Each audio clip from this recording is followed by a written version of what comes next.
Aw bismillah Lumière TV sanfɛ min bɛ se ka to kunnafoni jɛlen a ɲuman o bɛ se ma an ka to dumkana bi maa min tɛ ka ban ka kamera la o ye Fune Jumasi Amadu Sala Ture kuma bara bɛ n bolo min bɛ se ka to kunnafoni jɛlen an b'o lase aw ma an bɛ to an ka jamana in kɔnɔ précisément AES jamanaw kɔnɔ Mali n'o y'an ka fasoba Maliba ye Burkina Faso ani Niger o kɔni u tɛgɛ di ɲɔgɔn ma ka sɛbɛn kɛ sɛbɛn min n'u ka ministre minnu ɲɛsilen don précisément coopération international koma ani u ka jamana an ka jamana wɛrɛw ni ɲɔgɔn cɛ koma u kɔni u tɛgɛ n'u bila kɛ papier dɔ la o papier in a tɛgɛ n'u bila kɛra le 19 août 2024 nin kalo in na i bɛna ye k'a fɔ ko olu y'a ɲini ONU fɛ précisément le conseil de sécurité de l'ONU k'u ka wulikajɔ kɛ u ka fɛn min bɛ fɔ a ma ko mesure n'o ye hakilina ye n'o ye baaraw ye n'o ye jateminɛw ye ka kɛ ka ɲɛsin ONU ma ka kɛ ka ɲɛsin Ukraine ma précisément ONU ka nin hakilina ninnu ta ka ɲɛsin Ukraine ma parce que Ukraine yɛrɛ a tɛgɛ yɛrɛ bɔrɔ kɔnɔ sabula a kɛra jamana min bi a ka dɛmɛ lase terrorisme international ma diɲɛ bɛɛ bɛ ka jɛ ka maajugu minnu kɛlɛ Ukraine kɔni y'a jira diɲɛ fan bɛɛ la ka ale de ye dɛmɛ d'u ma précisément Mali la ko min kɛra Tinzawatène ka ɲɛsin an ka finitigiw ma ani gɛlɛyaw minnu kɛra ka ɲɛsin Malidenw ma yen nɔ Tinzawatène kaw fɛ yen nɔ ko Ukraine y'a jira ouvertement diɲɛ bɛɛ ɲɛna ko ale ye dɛmɛ lase nin ko in kɔnɔna na o de kama ni jamana saba in y'a ɲini k'u ka wuli ko u ni mɔgɔw ka wulikajɔ kɛ u bɛ se ka min kɛ u k'o kɛ min bɛ se ka to Ukraine ko in kɔni an bɛ se ka lafiya la n'o ye Sahel jamanaw ye. N'an bɔr'o la an bɛ to an ka jamana kɔnɔ halisa a bɛ fɔ fɛn min ma ko jɛkulu min ma ko organisation action contre la faim olu kɔni y'a jira k'a fɔ ko olu ka wulikajɔ n'u ka baaraw kɔnɔna na u ka rapport belebeleba dɔ bɔra le 20 août 2024 o tɛ kunu ye sa wa k'a jira k'a fɔ ko nin rapport in kɔnɔna na ko ni wulikajɔ ma kɛ ni dɛmɛ ma kɛ ka ɲɛsin denmisɛnninw ma denmisɛnninw minnu bɛ taa i n'a fɔ 0 ka taa bila 5 kalan n'o o de ye ka bɔ fu ane ka taa bila i n'a fɔ san 5 la ko nin kɔni ni wulikajɔ ma kɛ ka ɲɛsin u ma ko a ko gɛlɛyalen don ko 30% k'olu kɔni ye o de ye maa minnu bɛ yen nɔ ko u mago bɛ dɛmɛ na sisan wa u y'a jira k'a fɔ ko ni jateminɛ ma kɛ denmisɛnnin kɔngɔ kɔni o bɛ sɔn ka nin denmisɛnnin ninnu sɔrɔ wa u y'a jateminɛ k'a fɔ ko a bɛ fɔ yɔrɔ minnu ma ko camp de déplacés kɔni ko gɛlɛya belebeleba bɛ denmisɛnninw kan yen nɔ o de kama u bɛ ka wele bila jamana ɲɛmaaw ma ka wele bila jamanadenw bɛɛ lajɛlen ma ko bɛɛ lajɛlen k'u seko kɛ min bɛ se ka to nin denmisɛnnin ninnu bɛ se ka lafiya nin denmisɛnnin ninnu bɛ se ka bila komi i n'a fɔ denmisɛnnin tɔ ninnu bila cogo min na wa u y'a jira k'a fɔ ko ni janto ma kɛ ko kɔngɔ kɔni ko a bɛ sɔn ka kɛ gɛlɛyaba ye ka ɲɛsin nin denmisɛnnin ninnu ma. Hali sisan n'an bɔr'o la an bɛ to an ka jamana in kɔnɔna na nin kalo in n'an bɔ o kɔnɔ précisément o tile utukalo précisément min n'an bɔ o kɔnɔ o kɔni o kɔnɔna na an ka jamana ɲɛmaaw précisément minnu ye an ka douane ɲɛmaaw ye olu kɔni y'a jira k'a fɔ ko olu ye fɛn dɔ saisi fɛn min bɛ taa i n'a fɔ 600,000 paquets de pâtes alimentaires Sikaso o kɔni kɛra Sikaso o y'a jira k'a fɔ ko olu ye i n'a fɔ pâtes alimentaires kɔni ko u y'a kɛmɛ a ba 6 de minɛ 600,000 donc a ba 6 k'u kɔni o de minɛ nin waati ninnu na wa jirala k'a fɔ ko nin wulikajɔ ni nin baara in ko a kɔni kɛra fɛn ye fɛn min ni Mali douaniers bi fɔ a la kosɛbɛ parce que maa si kunsigilen tɛ n'a ye k'a fɔ ko nin ko in ko a bɛ se ka ɲɛnabɔ cogo min na wa nin kalo kelen in na u y'a jira k'a fɔ k'u ye nin baara in ni nin wulikajɔ in kɛ Sikasokaw fɛ yen nɔ wa bɛɛ lajɛlen bɛ wulikajɔ la bɛɛ lajɛlen bɛ i n'a fɔ hakilina wagasi la k'a lajɛ yala nin fɛn in n'a min filɛ nin n'a a fɔra depuis octobre 2023 la ko a kana bɔ Mali kɔnɔ n'o ye a bɛ fɔ min ma ko pâte alimentaire o kɔni y'a jira k'a fɔ ko depuis 2023 octobre kalo la k'a jira k'a kana bɔ Mali kɔnɔ bilen k'a ka to an ka jamana in kɔnɔ min bɛ se ka to baaraw bɛ se ka kɛ a la dɛmɛw bɛ se ka don a ko ma o de kama la direction des renseignements et de la lutte contre la fraude olu kɔni olu ni Mali douaniers duanya yutika de nyoma kan wulika jo inke sigaso ko fenno kan bara inke wa ni bara uya wulika jo na bara inke kelen ko fe uye a ko bele jelita ka di ni direction no mo mano direction renseignement de la lutte contre la fraude ko ko ni ataka du uma wa mimbi fodron a jirala ka foko Mali duanya ye ni wulika jo minke ni ta shenfulo yi u kan ni bara nu ni nyona o ke mbese ka to deme bise ka do manifuma munu be no ko ulu ko ni kanga uka hake usoro ni sira infe sabla ni ma min be no nda akabara de pâtes alimentaires ni abora ni ibina ye ka foko ulu ko ni bina galeya ba usoro ye wa jamana era mo be ni fe no na ka to anga jamana kono mais do be ku denka bonu ya alisa donc ni 600,000 tonnes ko ni 6,000 tonnes plutôt ko ni o minana anga jamana kono anga région bilba mbule ko sigaso nga anga douanier munu be no sa ulu konde ni wulga joni ni barenke mimbi se kato ni nyona wari kana ke douanier ko ni kelno ko mobiliser ko sebe shu anitle mimbi se kato ni barenko ni bisaka ke inspecteur général na fama ko le directeur général de la douane no ye Amadou Konate akoni foli ani wel nyuman donke kanyesi mauma mamunu ye ni wulga joke précisément sigaso direction régionale ayu fo ko sebe ku wel nyuman don ulu ko ni kanyema ndo odiye Ahamadou Sanogo le colonel major Ahamadou Sanogo ukoni yafo kosebe anaka chedon ulu koni ufora ni koina wa ajirla ka fo fana ko douanier munu ga wuliga joka bon kosebe mimi se ka to Mali bise ka kishi ni nyona doma halisi zambi to anga Mali kono anga jamana konana ambita précisément dona domi ye bi donyere ndo ye jeudi tubabu kalo tle muga anifla utukalo samba fla muga aninani nyoye bado ko ni kera chambre de commerce et de l'industrie du Mali o ko hasal belba konana o nyoye bi bolife minka wo de chambre de commerce et de l'industrie du Mali direction régionale précisément de Bamako wala ko délégation spéciale de Bamako délégation de Bamako ulu ko ni wuliga jode ke abifo jekulu munuma ubi abarakela munuma ko l'interprofession ko wele onu ka jeku tigari nyoma ka baraw ke ni bara numbi boli feminka odeye Mali soro no économie ani Mali tanye no développement uko biseka la ben chogomina uko biseka tanye chogomina uye ni wuliga joni mbera no belejel ke okonana wa uya jira ko ni hakilna mitara segu samba fla ani muga ani saba temene ko uye nyonye bado ke segu o nyonye konana uya jira ka fokuku ngato kutigari nyoma ka kuma ufo nyoma ka hakilna ufo nyoma mbise ka to bara mbise ka tanye donc ibina ye ka foka bifo domi mako journée d'échange entre la chambre de commerce et de l'industrie et l'interprofession o koni bara bisena wa anfle watimina akoni bara kera inafo anga chambre konana wa uye tile ku kara belejeli keni barena mbise ka to belejeli se ka famille soro o hukum kalen konana anga ansera kenenka anga wulika jo ko ni bena ambi min lame o de chambre de commerce et de l'industrie direction régionale de Bamako no oye Haruna Kanté ambi je ka alame bon bi ñoy te doré anye interprofession anyu président wulé o ka cadre na forma ko SIFAM anyu wulé cadre de concertation des interprofessions filières agricoles anyu bela jelen wulé so madena parce que ma don no asro akli bala salo mois de mars konala anye forum bado ke sigu na be forma ko forum sur la relance économique du Mali au forum konala ayirala ka fo anga kanga jamana soro fondo bala o soro fondo ni bala o tise ka ke tugashila na ni interprofession te parce que interprofession ye jekulu min ba a bara la déjà minu farale no nyonka et a stratégie na ketugo nyuma a bela jele mu bolo ulu be se ka en demain pour que ka se ko o bara yin waleya alors aussi no ka munde kono ko ke ka o no ke bara ngata bon interprofession joro ka bon bara yin konala parce que ni ya jetemine ulu e bara yin damine amena bara yin damine la u ya fen chama ke ay exemple do interprétation présent ye exemple do dama 600 ni jamana koriko taka laje donc interprétation ngo wuliga jo konala ulu jatemine mun bulu ambe niveau minabi a niveau akadwal sa mais ni ulu ka bara konala nu demena bara in konala ni jamana institution be farala nyon ka an tike di nyoma ka u deme bara in konala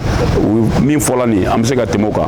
ko stratégie fenela jamana ka taɲɛ jamana ka taɲɛ ani jamana ka sɔrɔ bɛ se ka taɲɛ cogoya min na o bɛɛ lajɛlen bɛ sɔrɔ o baara kɔnɔna la donc interprofession mago bɛ min na bi o tɛ dɔwɛrɛ an bɛɛ lajɛlen ka jɛ an ka an tigɛ di ɲɔgɔn ma pour que ka se k'u dɛmɛ baara in na. Alors ni ɲɔgɔn ye fɔlɔ ye est-ce que nin bɛna kɛ continuer ou bɛna kɛ cogo di? Bon ɲɔgɔn ye in bɛna ɲɔgɔn ye ye ɲɔgɔn ye daminɛ de don ka da min kan parce que depuis forum banna Segu ani interprofession tun ma sigi ka kuma fɔlɔ donc bi aw yɛrɛ y'a ye programme min dila programme in bɛ tile kuru bɛɛ de kofɔ donc o siratigɛ la hakilina bɛ interprofession na ani hakilina bɛ anw yɛrɛ la chambre de commerce an b'a hakilinaw bɛɛ lajɛlen fara ɲɔgɔn kan pour que ka se ka gafe ninnu labɔ ka gafe ninnu ka se ka kɛ gafe ye baara in bɛ se ka daminɛ cogoya min na parce que forum kɛla nin y'a san kelen donc o siratigɛ la an ka kan ka wulikajɔ kɛ pour que ka se ka waleya cogoya min na donc an bɛ waleyali o kɛnɛ de kan. Haruna Kante tɛmɛnen kɔfɛ an bɛ jɛ ka Bakari Dumbiya n'ale interprofession o ɲɛmaaba ye an b'o lamɛn ɲɔgɔn fɛ. An ka bi ɲɔgɔn ye ani chambre de commerce vraiment an yɛrɛ nisɔndiyara fo ka tɛmɛ parce que n'i y'a jateminɛ chambre de commerce a jɔyɔrɔba bɛ développement na hali n'i y'a ye ɲina an ka san na embargo binna Mali kan n'i y'a ye a man sɛgɛn kosɛbɛ chambre de commerce ka membre n'a ka fɛn o jɔyɔrɔba de sɔrɔla ko mais o de la an ye forum kɛ Segu o forum o résolution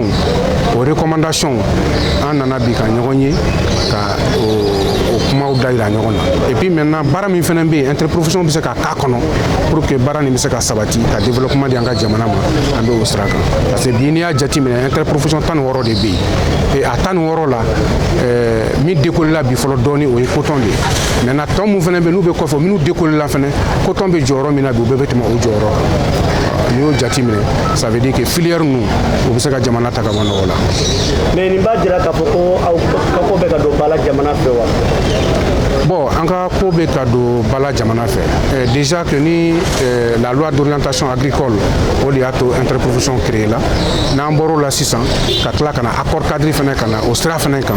la o b'a yira k'a fɔ jamana fana a b'a jɔyɔrɔ la mais an acteurs yɛrɛ an fana kan jɔyɔrɔ de fa bi n'i y'a jateminɛ an bɛ ka tɔgɔma baji sanfɛ mais minɔgɔ bɛ nin kan faga. Welekan dɔ bɛ bolo ka ɲɛsin jamana ɲɛmɔgɔw ma wa? Bon welewelekan min bɛ ne bolo ka se jamana ɲɛmɔgɔw ma o ye n'i y'a jateminɛ sɛnɛkɛyɔrɔ yɛrɛ ni o ye filières ye an bɛ se k'a fɔ bi kɛmɛ sara an bɛ se k'a fɔ 70 o ye cikɛlaw de ye n'a fɔra ko cikɛlaw ça veut dire que membre fɛn bɛɛ b'a kɔnɔ agriculture en grand tas la n'an ye ba don la o b'a to an ka industrie bɛ caya baara bɛ caya fana jamanadenw bolo parce que jamana yɛrɛ tɛ se ka bɛɛ ta baara la fo industrie de ka caya privé de b'a to jamana bɛ développer jamana développement n'i y'a diɲɛ kɔnɔ privé de b'a to jamana bɛ développer et nous on a juste besoin appui politique et appui politique le reste o a tɔ y'an ka baara de ye la o de b'a to bi ni ɲɛmɔgɔ kɔni n'u y'an dɛmɛ appui politique la o b'a to an bɛ laɲini min ɲini jamana ko la jamana mun b'an kɛrɛfɛ pour que bɛɛ ka se ka ɲɛbɔ an fɛ la an bɛ se k'o sira sɔrɔ. Bakari Dumbiya ka kumakan tɛmɛnen kɔfɛ an ni aw an bɛɛ lajɛlen ka jɛ an ka honorable Abdoulaye Cissé n'ale Sɛnɛ Mali n'u b'a wele ko collectif national des acteurs de marché o ɲɛmaaba dɔ wa an ka député bulon nɔrɔbila n'u b'a wele ko CNT o fana maaba dɔ bi binna an bɛ jɛ k'a fana lamɛn sabula n'i y'a mɛn ko interprofession u bɛ fɛn minnu fɛn kɛ a bɛɛ bɛ taa sugu la n'i y'a mɛn fana ko chambre de commerce u fana ni sugu de bɛ baara kɛ ɲɔgɔn fɛ an bɛ jɛ ka honorable Abdoulaye Cissé k'a lamɛn. An bɛ Ala fo an b'a waleɲuman dɔn nin président fila u ka gɛrɛ ɲɔgɔn na n bɛ se k'a fɔ jamana ka avantage ba de b'a la parce que ka d'a kan cikɛlaw ka ɲɛmɔgɔ ani bayɛlɛmɛlaw ka ɲɛmɔgɔ ani chambre de commerce district o ɲɛmɔgɔ n bɛ se k'a fɔ olu ka tɛgɛ di ɲɔgɔn ma a bɛ anw yɛrɛ nisɔndiya kosɛbɛ parce que ka d'a kan cikɛ min bɛ kɛ ni balota bɔra a la a bɛ laban sugu de kɔnɔ minnu bɛ jardin kɛ ni dunta bɔra a la a bɛ laban sugu de kɔnɔ minnu bɛ bayɛlɛmali kɛ n'i y'a jateminɛ ɲɔw na kabaw la fɛn wɛrɛw la a bɛɛ ka fɛn bɔlen kɔfɛ a bɛɛ ka balo bɔlen kɔfɛ a bɛ na sugu de kɔnɔ n'i y'a jateminɛ u ka fanga fana ye sugu kɔnɔna de a ye chambre de commerce n'i y'a jateminɛ ale fana ka fanga ye sugu kɔnɔna de parce que ni ko commerçant ki bu ɲɛfɛ i tɛ se ka ye commerçant ɲɛfɛ tant que ni t'i sugu kɔnɔ o tuma olu fila ka gɛrɛ ɲɔgɔn na ka hakilina dɔw di ɲɔgɔn ma n bɛ se k'a fɔ jigisigi dɔ de don jamana ma parce que ka d'a kan ninnu tɛ taa ka ɲɔgɔn dan mais a bɛ komi n'u ma hakili sɔrɔ fana ka gɛrɛ ɲɔgɔn na u bɛ se k'u ka baaraw bɛɛ kɛ k'u ka ɲɛnamaya kɛ k'a sɔrɔ u ma gɛrɛ ɲɔgɔn na mais k'a sɔrɔ u tɛ se ka taa ka ɲɔgɔn dan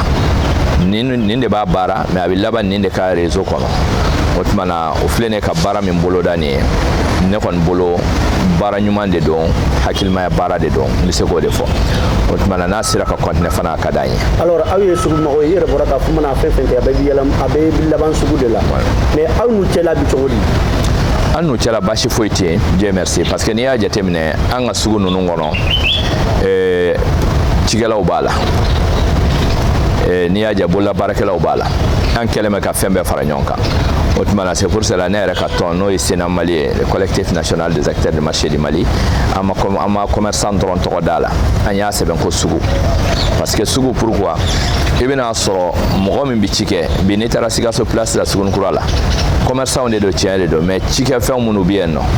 o bɛ chambre d'agriculture olu de bɛ baara kɛ o n'i taara bi boucherw ka niveau la ou bien kundigilaw ka niveau ou bien tailleur ka niveau o ye artisanw de ye mais n'an ye commerçant dɔrɔn fɔ a bɛ kɛ komi an bɛ olu mabɔ an na or que pour que an bɛ ka kɛ kelen o de kama tɔgɔ yɛrɛ kɛra acteur ye mɔgɔ min bɛ fɛn baara sugu kɔnɔ o tuma na an bɛ se k'a fɔ an b'a bɛɛ englober commerçant dɔrɔn tɛ artisanw b'a la cikɛlaw b'a la bɛɛ b'a la o tuma na ninnu fila gɛrɛlen ɲɔgɔn na n bɛ se k'a fɔ nin fila bɛɛ ye ne baarakɛɲɔgɔnw ye parce que ka d'a kan nin fila bɛɛ ka mɔgɔw bɛ sugu kɔnɔ o tuma na an nisɔndiyalen dɔ bi ka da o kan. alors président nin bɛ se ka nafa jumɛn de lase jamana yɛrɛ ma u ka gɛrɛ ɲɔgɔn na précisément jamana ka taaɲɛ sira fɛ n'a fɔ a ma ko économie ani développement. a fɔlɔ yɛrɛ ye min ye min ka ɲi ka tɛmɛ a bɛɛ kan parce que i b'a dɔn mɔgɔ min bɛ bololabaara kɛ ou bien mɔgɔ min ye commerçant ye a bɛ se ka kumada sɔrɔ yɔrɔ jumɛn o de ka gɛlɛn parce que i bɛna sɔrɔ bɛɛ sigilen don bɛɛ kɔnɔbara falen don mais i b'a fɔ min mais ni atelier dɔ labɛn tan nɔ k'a fɔ ko kuma bɛ échanger mɔgɔw ni ɲɔgɔn cɛ mɔgɔ dɔw bɛ se ka ɲɔgɔn ye yan nɔ sisan a bɛ kɛ sababu ye u ka ɲɔgɔn ye bɛ continuer u ka ɲɛnamaya kɔnɔ wa a bɛ se ka kɛ sababu ye fana u ka baaraw bɛ kɛ ɲɔgɔn fɛ su ni tile fo ka taa diɲɛ kɛ min ye f'u denw yɛrɛ bɛ tila ka na baara ta tuguni mais k'a sɔrɔ ni nin ɲɔgɔn ma kɛ a tɛ kɛ a ye jateminɛ sisan olu minnu nana muso minnu y'u présenter sisan minnu bɛ bayɛlɛmali kɛ fɛn ninnu na dɔw k'olu bayɛlɛmali kɛ kaba la dɔw k'olu b'a kɛ ɲɔ na dɔw k'olu b'a kɛ farini na dɔw kɔ mais a bɛ laban min a bɛ laban sugu de kɔnɔ maintenant ani sugumɔgɔ dɔw bɛ se ka ɲɔgɔn ye yan nɔ ne bɛ nin de kɛ ne bɛ se k'a feere ye avantage de don jamana ma parce que jamana bi lite fɛn o fɛn min na min ka gɛlɛn n'a bɛɛ ye chômage de ka jugu jamana ma ka tɛmɛ fɛn bɛɛ kan ni mɔgɔw bɔra chômage la c'est à dire a bil'i kunna jamana bɛ lafiya ka d'a kan dukɔnɔnaw bɛ lafiya ni cɛkɔrɔba bɛ du kɔnɔ ou bien jeune bɛ du kɔnɔ baara t'a la i b'a jateminɛ cɛkɔrɔba kamana gannen don ba kamana gannen don n'a sera muso furu ye ou bien ni muso b'a bolo muso fana kamana gannen don ni den fitinin b'a bolo olu fana kamana gannen don parce que olu ka musaka bɛ bɔ min balo b'o la kalan b'o la fɛn bɛɛ b'o la mais ni baara sera ka ɲɛ sɔrɔ nin sira ninnu fɛ ka di mɔgɔw ma a ka ca ala fɛ jamana bɛ se ka lafiya o sira kan parce que jamana tɛ se ka kɛ ko gouvernement de ka fɛn bɛɛ créer hakilitigiw de b'u ka baaraw créer gouvernement bɛ se k'u appuyer o tuma na ɲɛ b'o sira de la c'est pour cela an ka kuma kɔnɔna na n y'a yir'u la n k'u kana to ka fama ni ɲɔgɔn baara ma k'a fɔ san kɔnɔ an y'a kɛ 2023 haya an bɛna kɛ 2024 n bɛ se k'a fɔ 2024 a banto filɛ nin ye sisan an filɛ 8e mois de la normalement chaque 6 mois nin ka kan ka kɛ commission dɔ ka kan ka sigi commission min bɛ se ka ɲɔgɔn ye chaque 2-3 mois pour que k'a lajɛ fɛn min kɛra 6 mois kɔnɔ an avancera cogo di an évoluera cogo di u bɛ se k'o baara ninnu jateminɛ mais n'i y'a kɛ san o san siɲɛ kelen e ye atelier min kɛ salon a bɛ se ka kɛ a ɲɛ bɛ tunu dɔw la maintenant u t'a dɔn yɛrɛ u y'a bila yɔrɔ min an'u b'a ta yɔrɔ min mais ni suivi b'a la maintenant a ka ca ala fɛ suivi in kɔnɔna na an bɛ se ka lafiya da caman sɔrɔ baara ninnu na o tuma na hakili la ni ala sɔnna a ma suivi bɛna y'a la parce que appelilan fila bɛ n ka mɔgɔw ye bi dɔnni tɛ o tuma na an bɛ ɲɔgɔn dɔn depuis san caman ni ala sɔnna a ma hakili b'a la pour que an ka se ka fara ɲɔgɔn kan pour que nin baara in ka se ka kɛ waati bɛɛ rappel ka se ka y'a la. a hakili jigin dɔrɔn k'a fɔ ko aux États-Unis n'an taara yen nɔ nin waati in na wulikajɔw ni baaraw kɔni bɛ ka kɛ min bɛ se k'a to musoba min sigira no oye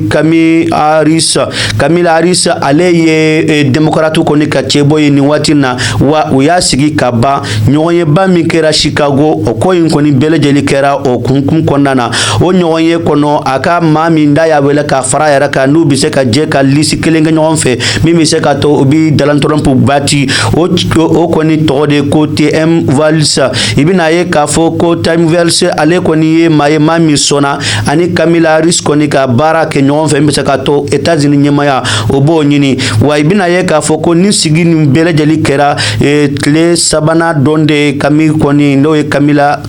Harris ale koni sigira Chicago ka fo no wa ma ba chama kumbe keneka ina fo Barack Obama ana muso no ye Michelle Obama parce ni atakalaje ulu yere sigiro beneme Chicago ka Chicago ma Barack Obama ale Amerique president Korea ale sanshigi de ke Amerique nyemala wa ibina ye ka fo ko ma munun koni bina tanyon soro election kenaka ode Kamala Harris ani Donald Trump koni ye maye mami ye manda kelenke deja sanani o ko fe Joe Biden koni nana a chi kabo fangala donc Joe Biden nana ale Kamala Harris kunya ale ka vice presidentier mais bina ye ka foko Joe Biden koni ajira ka foko ale korola wa ale ka fanga utina seka jamana marable Etats-Unis bunya na yanga kama donc ode kama sa Joe Biden koni ye flambeau ka passer Kamala Harris ma wa demokratu be jara ku tiga faranyonka ku fanga faranyonka ka Kamala Harris no ye farafi muso ye ka asigi ulu ka parti nyemaya anyinini israfe ko ingoni bele jeli kera Chicago wa ajirala ka fofona ka foko uka mo koni nyumana koni uma jantu yarala koni Donald Trump koni sera kana fanga ina ka bike gele ya baye kanyeshi manifuma ko toroni fenchama be ko bise kanyesi adama deuma okum konnana bita Amina Ablaya mesana ngabla amba wakili jigi ka foko anga demebo ulu koni ambufo ku wal nyumando precisement anga maudo be no nduba wele ko jekulu banbole ko mouvement ambiko Fatoumata Nyan Batuli ana doni Binta Nyan Madame Touré fokata afara tolis groupe jamakulu belejelika no ofana Batuli da nyamaye no Fatoumata Batuli ka Binta ke adanga e ofana konnana ibina ye ka foko tolis groupe ko fe jamakulu be ko be ka barake ambiko konnana mbu belejelifo namboro la ambe tanga bitigi am balmaki ka bitigi belba nuba wala ko yele électronique chez Mamutu Traoré amba fo ka Mamutu fo ka jenyon belejelifo na ya Mamutu fo ka jenyon ka barake nyon belejelifo amba afo na doron ko na mo be minana ko électronique minan gondo ndaw yi wulla ka boli biribiri ka tase Mamutu fe awni ale nala sonama abi nyon soro wa dat amba fo mako songo timanja bon anti bon na ko sebete songo daduma ko ni be songo dumande be no wa sigatimina wode na tara tifo au jigu ka mo be mina obo soro na an wulla sasa Mamutu ka publicité abina tugu ni kuma ni journal na no yanga bamlakan journal ka fo na ko dron kuma kunchela kuma na mami tika kumbe kamera la wode ye fune Amadou Sala Touré kuma bara kumba bulu aya kambe na la sonama shini ni wati kele amena nyon soro Lumière TV sanfe Facebook YouTube TikTok wassalam balma kew balma muso electric mina de jorobi awla o bana pew walma sogono minaw misiri kono minaw studio minaw salle de conférence minaw fokata se baful minaw ma mo kelempe soro kelempe hate fune dumasi chez Mamutu Traoré yele électronique aflani nibura memo sira farala kibi yele kata centre mable fanfe yani ka fara juste ibi côté gauche laje yele électronique chez Mamutu Traoré iba soro no imo menacé minaw ma aminon bele jelibe ina fo baful guitare lampadaire chaise micro piano bola batterie ampli microphone fota se lumière ma o ma be ki ba fe galon bonda ot manasa boli bribri e katase yele électronique chez Mamutu Traoré kayorola ni e nyogome bla chenche kul sanfe tege tayira suni ne weche fune dimasi ot manasa ambele jeli ka wuli ka joke anga Mamutu Traoré kayoro segre yele électronique hatte